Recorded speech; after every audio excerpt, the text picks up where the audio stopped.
Hello, আসসালামু আলাইকুম। আমি এসকে শিমুল হাসান কলি আপনাদের মাঝে নতুন একটি ব্লগ ভিডিও নিয়ে চলে এসেছি। তো এখানে দেখতে পাচ্ছেন একটি ডাব গাছ, এটি 16 মাতাল একটি ডাব গাছ। তো ভালোভাবে খেয়াল করে দেখবেন, এটি 16 মাথা। তো এটি কাছিকাটা স্কুল অ্যান্ড কলেজ মাঠে এই ডাব গাছটি হয়েছে এবং এই ডাব গাছটির জন্য এই কলেজটি অনেক নাম করা। দেখতে পাচ্ছেন কত সুন্দর ডাব গাছটি। এবার আমরা চলে আসলাম নীলছাম। তো আমরা এখন এখানে হাত পা ধুয়ে নেব এবং এই চারপাশটা কত সুন্দর আপনাদের দেখিয়ে দেব। তো আমি নামতেছি, আস্তে আস্তে নেমে ঘাটের ধারে গেলাম সিঁড়ি বয়ে বয়ে।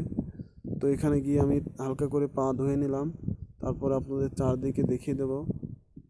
তো দেখেন চারপাশটা কত সুন্দর।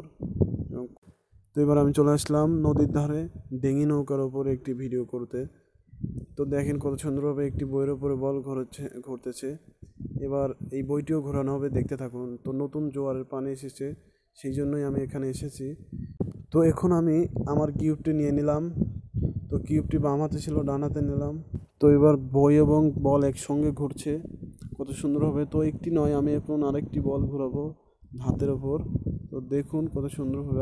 যদি ভিডিওটি ভালো লাগে অবশ্যই সবাই লাইক দেবেন এবং আমি নতুন করে শুরু করেছি, তাই সবাই আমাকে ভালোভাবে সাপোর্ট করবেন যেন এগিয়ে যেতে পারি আপনাদের দোয়া এবং ভালোবাসায়। তো আপনারা যদি সাপোর্ট করেন তাহলে আমি এগিয়ে যেতে পারবো।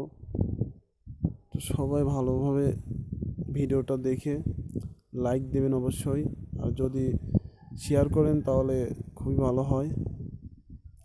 দেখেন দুইটি বল এবার আমি একসঙ্গে নিলাম, নেওয়ার পরে দুইটি বল হাতে নিলাম। তো দেখেন কত সুন্দরভাবে দুইটি বল ঘুরছে এবং একটি বই ঘুরছে। তারপর আমি চলে আসলাম রাস্তার ধারে এসে সবার সামনে আমি একটি স্কিল দেখিয়ে দিলাম আবারও। তো এই স্কিল আপনারা হয়তো কখনোই দেখেননি, বই এবং বল একসঙ্গে ঘোরানো। তো এই প্রথম হয়তো আপনারা দেখছেন এই স্কিলটা। দেখেন কত সুন্দরভাবে ঘুরছে। তো আমি আবারও বলছি ভাই, যদি ভিডিওটি ভালো লাগে অবশ্যই লাইক দেবেন।